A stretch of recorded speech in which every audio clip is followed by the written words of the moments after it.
بعد پھر یزید نے اس سر مبارک کے بارے میں کیا فیصلہ کیا، اس بارے میں 3 اقوال ہے۔ بعض لوگ کہتے ہیں کہ سارے سروں کو اس نے دمشق میں دفن کرا دیا، وہاں پر ابھی بھی ملک شام میں 72 سروں کے مزارات موجود ہیں، یہ ایک قول ہے۔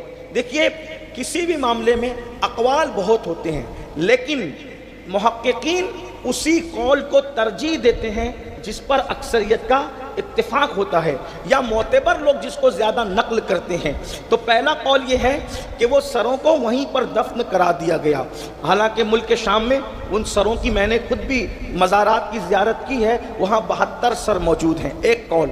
دوسرا قول یہ ہے کہ جب اہل بیت کا لٹا ہوا قافلہ مدینہ منورہ یزید نے بھیجا تو ان سروں کو سیدہ زینب پاک اور امام زین العابدین کربلا لے کر کے گئے واپس سے، اور کربلا میں جس کا مزار جہاں تھا اس کا سر وہیں پر ساتھ میں دفن کر دیا گیا۔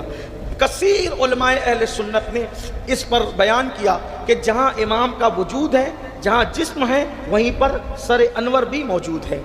تیسرا قول یہ ہے کہ امام علی مقام کا سر انور سارے سروں کو ملک شام میں دفن کر دیا گیا، اور امام کا سر ثبوت کے طور پر مدینہ منورہ کٹا ہوا سر اہل البیت رسول اللہ کے دربار میں لے گئے، اور جہاں آج سیدہ فاطمۃ الزہرا کا مزار ہے وہیں پر ان کے پہلو میں امام حسن اور سیدہ فاطمۃ الزہرا کے پہلو میں امام حسین کا سر دفن کر دیا گیا، یہ بھی قول ہے۔ لیکن اب آئیے ایک اور قول جس پر بڑے بڑے محققین نے جو بات بیان کی، مکاشفین نے جو بات بیان کی، وہ یہ ہے کہ امام علی مقام کا سر انور اسقلان کے اندر دفن کیا گیا۔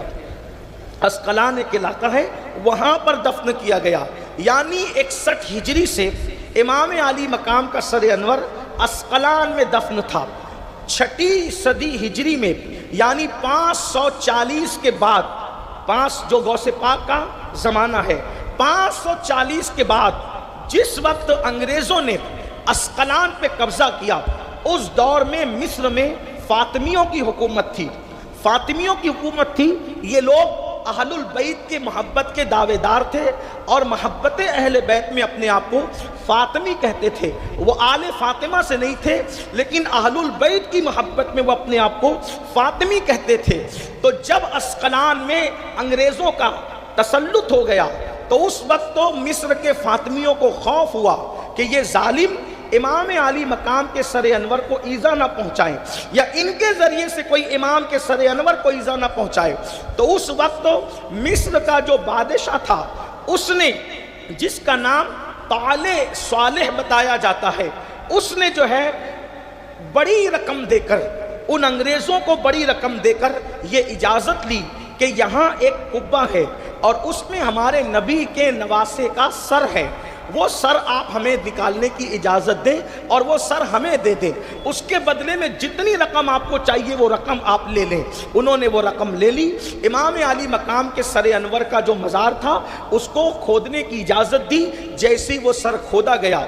یہ بات جو میں پڑھ رہا ہوں آپ کے سامنے اہل سنت کی بڑی مستند اور معتبر کتب میں ہے، لیکن ایک ہی کتاب کا حوالہ دے رہا ہوں، یہ روایت نور الابصار، نور الابصار نام کی کتاب، جس کو لکھا ہے علامہ شیخ مومن شبلنجی رحمۃ اللہ علیہ نے، اور یہ کتاب کیوں لکھی گئی اس کو بھی سن لیں۔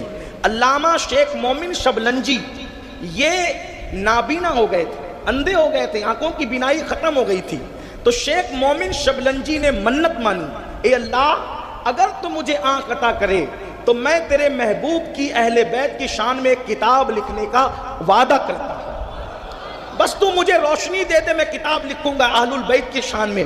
بس یہ دعا کرنا تھی، اللہ نے ان کی آنکھوں کو روشن کر دیا۔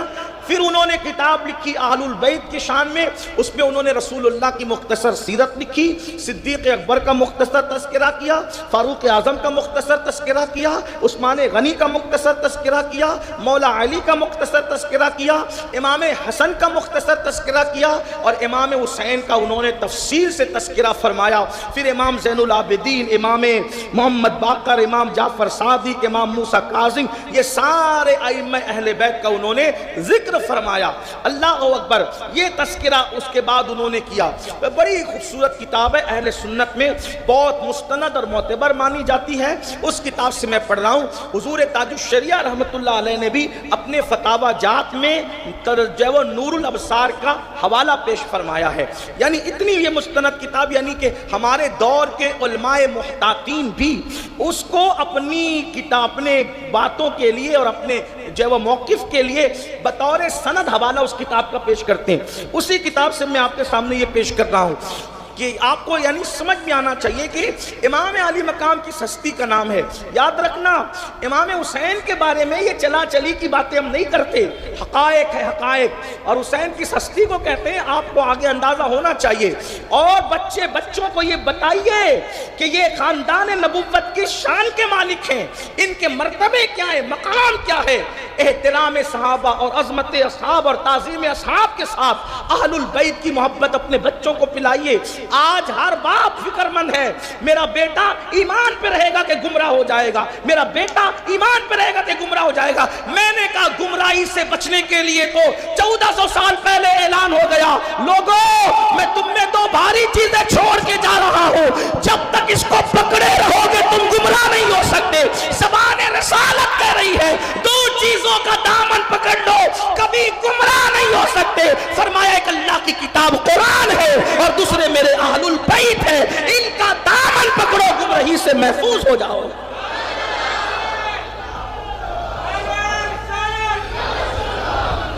اہل البیت کا دامن اور قرآن کا دامن مضبوطی سے تھما دو اپنی اولاد کو۔ حضور علیہ السلام گارنٹی دے رہے کبھی گمراہ نہیں ہو سکتے۔ امام علی مقام کے سر انور کے بارے میں جسے طالع اور صالح اس کے نام میں اختلاف بھی آیا ہے، کہا گیا اس نے، اس فاطمی شخص نے کثیر تعداد دے کر وہ سر کو لیا۔ امام شبلنجی لکھتے ہیں نور الابصار میں کہ 550 سال کے بعد، امام علی مقام کی شہادت کے کم و بیش 550 سال کے بعد جب اس سر کو نکالا گیا تو اب بھی اس سے تازہ خون ٹپک رہا تھا، ابھی بھی اس میں خون ٹپک رہا تھا۔ مرنے کے بعد خون ہی سوکھ جاتا ہے، مرنے کے بعد خون ہی سوکھ جاتا ہے، خون جم جاتا ہے، لیکن شہید مرتے نہیں ہے، نظمی قرآن اعلان کر رہا ہے۔ امام پاک کے سر انور سے خون ٹپک رہا تھا۔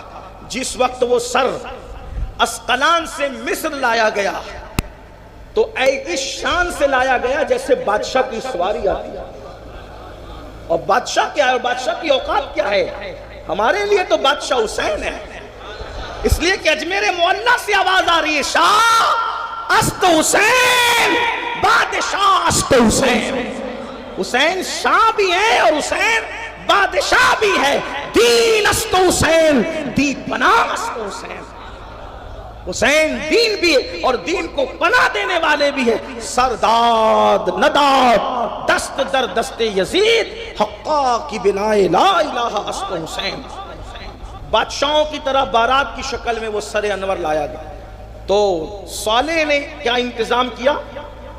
آبنوسی کرسی بنوائی، اور آبنوسی کرسی بنوا کر مشک بچھایا، اور سبز ریشم کے اندر جو ہے وہ اس سر انور کو مصر کے اندر اس نے دفن کیا۔